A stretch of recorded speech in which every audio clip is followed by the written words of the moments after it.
And specifically for like going into the nutrition side of things, right? Like it's very difficult, right, to be working night shift as a EMT, paramedic, nurse, dispatcher, police officer, firefighter. They get to cook their own meals, so they could probably eat pretty healthy. But other than that, kind of difficult, right? And like if you look at all the garbage cans in military bases or police departments, you see a lot of white Monster energy drinks. You're seeing a lot of the all different brands of energy drinks. So tell us a little bit about nutrition, the importance of eating clean, what you can eat clean if you're working graveyard, etc. Right. So we call it the theoretical or the standard to get to.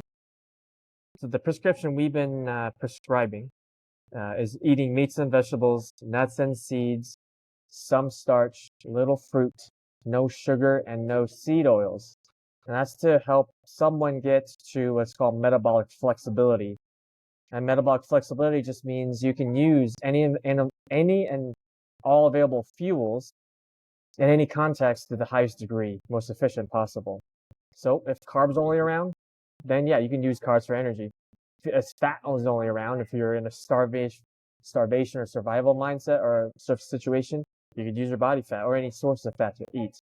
Now, it turns out to be 6 in 10 Americans now are dealing with one chronic disease, at least. That just means somehow they've made poor decisions or miseducated decisions on eating, that they've become metabolically inflexible, that they're starting to use, or they have used, carbs for the most part and lost ability to use body fat or fat for energy.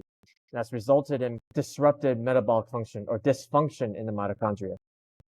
And across the board, again, it's can we start to shift our grabbing towards and the valve of carbs for the most part for those who are really sick and diseased and use fat more to retrain their bodies to use fat and then get to this balance or this flexible state.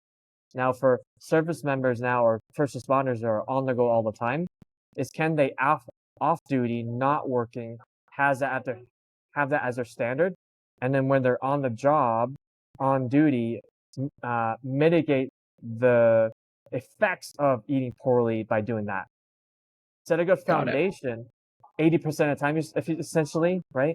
And then 20% of the time when they're on the job, eating out and all that, maybe even making decisions while they're eating out too, based on that prescription, based on the standard.